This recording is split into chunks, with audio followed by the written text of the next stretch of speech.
Finals live at West Bank Arena.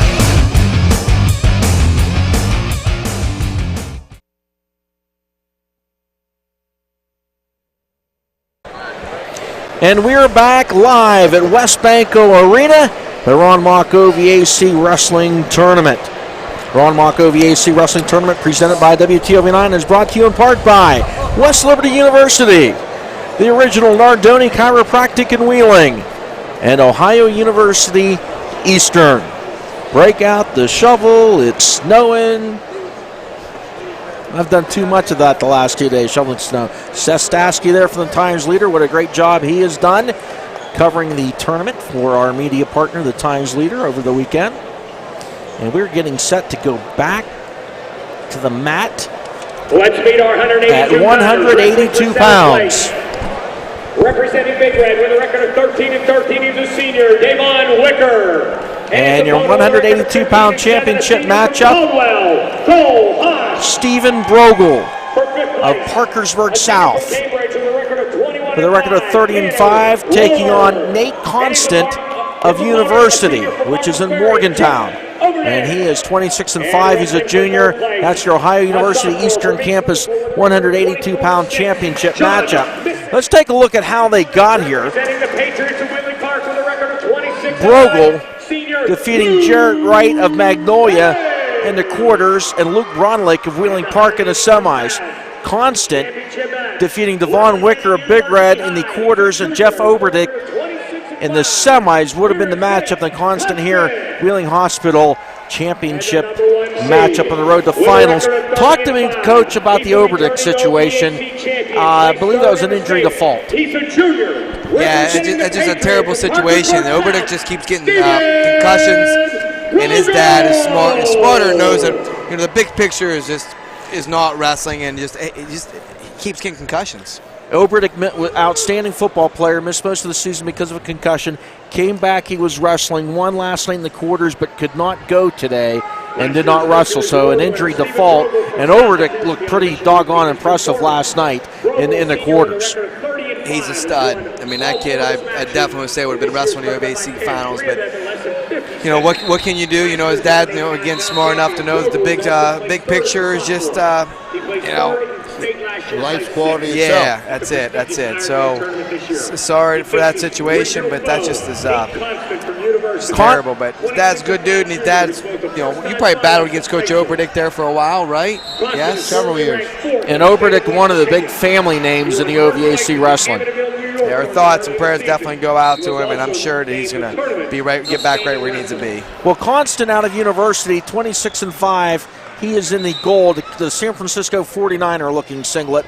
Brogle pinned him at the Wheeling Park duels, and that's Brogle in the white with the red and blue trim. Brogle, a defending OVAC champion, was third 2 years ago, third in the state last year, qualifier the year before. Now, University out of Morgantown, Parkersburg South from Parkersburg. We talked about this, started a little bit earlier. Well, as Brogle's getting some work done, fellas. Brogle's getting some squeezing on him. He's going to come out of it, though. Probably give up 2-2 or 2-3. We hear about football coaches and the amount of time they spend in the film room, the tape, viewing tape and so forth, okay? You were talking about like the big match next week. How much, guys, do wrestling coaches, you don't have the access you do like football, but how much can wrestling coaches and how much do they use film to prep their kids? They would probably use some of the films if they've already wrestled. They would have a film and individually working on your individual thing. But what shakes the whole thing up is somebody changes the lineup and you're not wrestling the kid that you planned to wrestle. Other things that are out there, I think it's really changed that is flow wrestling. Just, we're over here taping for Go Ohio. There's so much wrestling that's put on the internet now. Like one of the best wrestling sites in the country, flowwrestling.com, GOhioWrestling.com. Just everything. I just think everything's on tape anymore. So, but do coaches take advantage of it as much as they could or should?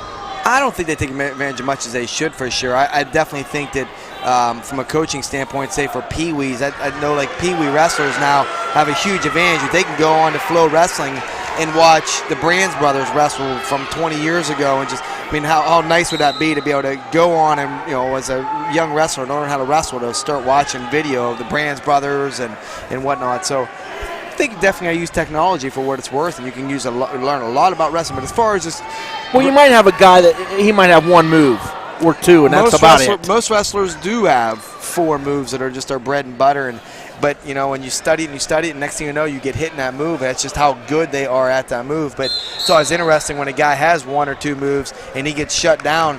How frustrated does that guy get, Coach, when he can't hit his 2 moves? Usually a guy, if he has a good move, he got it from a few different other positions than one. So he's going to wrestle and get you in a position where he can use the move. Absolutely. Because it's not always going to come from one position. As we go into the second period here, 4-0 lead in favor of Brogle. He's going to hit a roll. These guys put themselves in some crazy position, these 2 wrestlers. You notice that? They're both getting a little high. He's going to get him right here, up. like that position right there. He's putting the maker on him right now. But he doesn't have a fall hold on. He had a elbow or a neck grab, but no half Nelson to finish him up. But he collected 2 points. That makes it 8-0. Now this time he got a fall hold on. Needs to throw a leg in. Is he going to throw a leg in? He got a fall hold in now. Oh, that's pretty tight right there. That's a pretty nice power half right there. And he's got his hips adjusted here. That bottom kid is, he's fighting his butt off to get out of that. You know, Half Nelson was one of Willie Nelson's best albums. It was all duets. Okay. Oh, Didn't know that. I'm getting educated today. That's a catchy name, Half That's Nelson. almost like that Hawaiian song you sang just a little while ago. Here we go, 1:09 to go. 8-0 lead by Brogle of Parkersburg South. We're still in the second period. Here we get a back arm. Oh, man. If he comes over top, he might put him away. And he did come over top. Now he gets that chin and shoulder down on there, and he's going to finish him here. No, he gets out. Constance may not be scoring any points, but he's not getting pinned. No. You know, they got a huge wrestling tournament going on here tomorrow. Did you know that, Coach Stevenson? I heard that. Nice big Pee-wee tournament. So anybody wants to get a little wrestling in Pee-wees, I'm sure they're taking walk-ins tomorrow right down here at West Banco Arena. And I know next Saturday, Frank Williams up at Liverpool is running a nice big OAC qualifier up at East Liverpool High School, so on Sunday. But this match is 11-0. Looking to finish it here.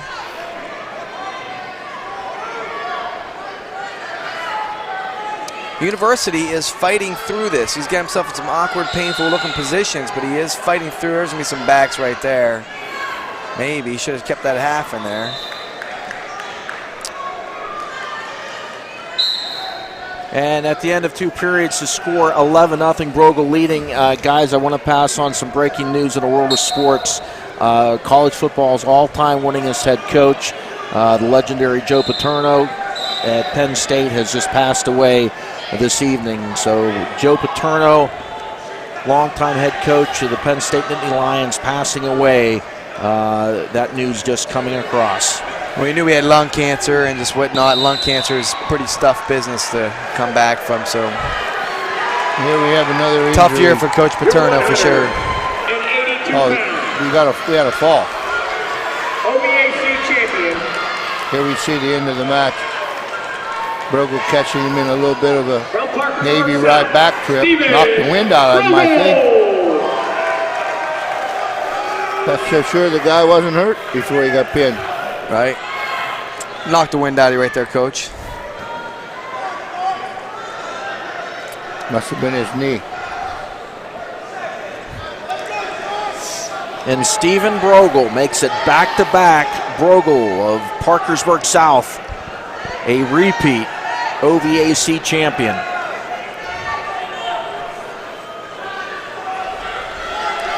Well, you hear me sing occasionally, don't you? It's the singing the Aloha and all that, but people have told me I have a voice. So, kind of like to sing. I'd like to.